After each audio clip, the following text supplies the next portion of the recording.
बघा, त्यांनी परवा माझा विधानसभेत मला जाहीर पाठिंबा दिला, त्यामुळे ते असलेल्या उभाटा पक्षातून थोडंसं दूर झालेले आहेत. त्यांना कुठल्या तरी एका पक्षाची आवश्यकता होती. त्यांनी राष्ट्रीय पक्ष निवडलेला दिसतोय. त्यांना माझ्या मनपूर्वक शुभेच्छा आहेत.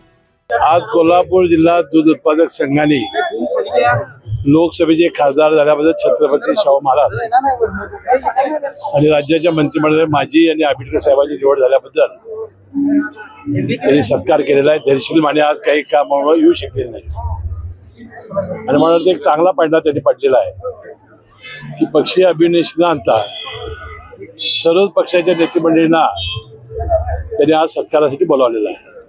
खरं तर कर्जमाफीच्या बाबतीत एक महत्वाचं निष्किलपणे वक्तव्य केलं, तुम्ही पण महत्वाचं वक्तव्य केलं. पुढच्या निवडणुकीपर्यंत मग वाट पाहावी लागेल असं नाही मी म्हटलं. मी म्हटलं 5 वर्षाचा जाहीरनामा आहे. आर्थिक परिस्थिती बघून शासन कर्जमाफी करणार आहे. तुमची या सगळ्या वक्तव्यानंतर अनेक प्रतिक्रिया आता येतील की खरं तर मिश्किल पद्धतीने तुम्ही बोललाय, मात्र हे सगळं कशा पद्धतीने आता विरोधी नाही, मिश्किल नाही म्हटलं मी. ज्या अर्थी बंटी पाटलांनी थोडी कळ काढल्याबद्दल मला तिकडे बोलावं लागलं. त्यामध्ये 5 वर्षाचा आपला जाहीरनामा असतो. राज्य सरकारची तुझी परिस्थिती बघून आम्ही योग्य वेळेला कर्जमाफीचा निर्णय आपण घेऊ. विकास कामांना कात्री लावली. नाही, आम्ही आता ज्या योजना आहेत त्या योजना चालू झाल्यासाठी आम्हाला काही विकास कामाला कात्री लावावं लागेल, कर्ज काढावं लागेल आणि आमच्या मागं डबल इंजिन जे सरकार आहे केंद्राचं, त्याचा फार मोठा फायदा होणार आहे. खरं तर शरद पवार गटाची 2 दिवसाची बैठक मुंबईमध्ये नुकतीच पार पडली. या बैठकीमध्ये खरं तर शरद पवार गटामध्ये 2 प्रवाह असल्याचं माहिती समोर येते. सत्तेमध्ये सहभागी होण्याच्या संदर्भात नाही, मला त्याची काही माहिती नाही. फक्त जयंत पाटील साहेबांचं जे मी उद्योगिकपणानं हे आहे त्याबद्दल मला मनाला यातना झाल्या. पण जयंत पाटील यांना प्रदेशाध्यक्ष काढून घेण्याबाबत देखील आग्रह झाला. विशेषतः रोहित पवार असतील किंवा रोहित पाटील यांच्याकडे ती नाही, जबाबदारी. त्यांची वक्तव्य ऐकल्यानंतर मला यातना झाल्या म्हणून सांगितलं. मला त्यांचं अंतर्गत काय राजकारण हा त्यांच्या पक्षाचा प्रश्न आहे. तुम्ही वारंवार माझा काही संवाद कोणाची झालेला नाही. काल जे वर्तमानपत्रात 2 दिवसाचं त्यांची जी बैठक होती त्याचं प्रसार माध्यमांनी दिलं तेवढंच मी ऐकलेलं. पण रोहित पवारांच्या एकूणच राजकीय महत्वाकांक्षीविषयी तुम्ही नेहमीच बोलत आलेला आहात. त्याच एक द्योतक म्हणायचं का ज्या पद्धतीने नाही, ते ज्या पद्धतीनं माझ्यावर किंवा अजितदादांच्यावर वगैरे टीका करत होते त्यावेळी मी त्याला म्हणत होतो की बा अजितदादा पवारांची जागा घेण्याची याला घाई झालेली आहे. त्याच्या निवडणुका झाल्या, आम्ही सत्तेवर आलो. आता रोहित पाटलाची माझी काही व्यक्तिगत काही नाही. ते वक्तव्य आमच्यावर करत होते म्हणून आम्ही बोलत होतो. आता तो काही विषय राहिलेला नाही. त्याचा आता जयंत पाटलांना हे होतंय असं म्हणायचं त्याचा नाही, मला काय त्या दोघांचं काय संबंध आहे मला काही माहिती नाही. साहेब 6 महिन्यानंतर खरं तर विशाळगड पुन्हा त्या ठिकाणी पर्यटकांसाठी खुला झालाय. मात्र आज निलेश राणे यांनी बुरुज जो आहे त्या ठिकाणी विशाळगडावर होणार आहे तो मात्र होऊ देणार नाही अशा पद्धतीचे वक्तव्य केले. शांत झालेलं प्रकरण पुन्हा एकदा आता या ठिकाणी पुन्हा नाही, मला काय अजून माहिती घेतलेली नाही. मी माहिती घेऊन यावर बोलेन.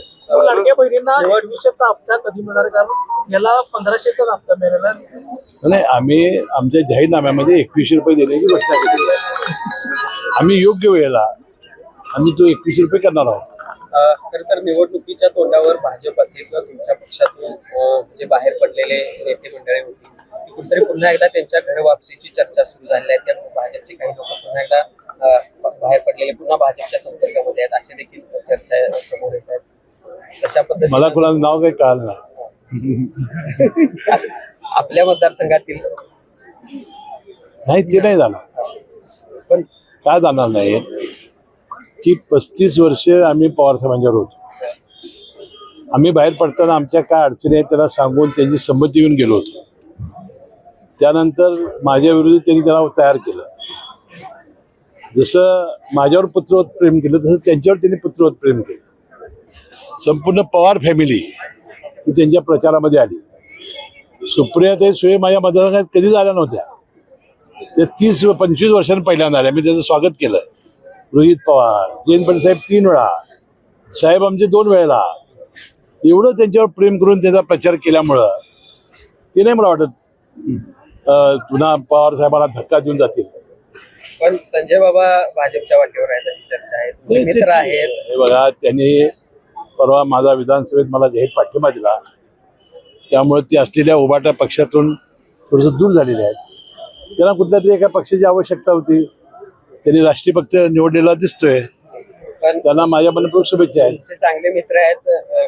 तुमचा पक्ष सुद्धा तुमच्या पक्षात घेण्याचा सुद्धा उपलब्ध झाला असता. असं असताना भाजपचा पर्याय निवडला. नाही, त्यांना वाटलं असं की राष्ट्रीय पक्ष आहे, आपण जावं, तिथं आपल्याला संधी अधिक मिळेल. अंतिम निर्णय घेतला असेल. शेवटी व्यक्तिगत लोकशाहीमध्ये शेवटी आता आघाडी कुठल्याही संस्थेची असेल, निवडणुकी असेल तर आम्ही एकत्र येऊच ना. सांगलीचे आमदार खरं तर खाडे यांनी मिरजचा उल्लेख जो आहे तो मिनी पाकिस्तान म्हणून केलेला आहे. आणि त्यानंतर आता अनेक टीका जी आहेत ती मी माहिती घेतलेली नाही. माहिती घेऊन बोलतो. आ आ येस ब ब क क कणीदार ख ख खमंग ग ग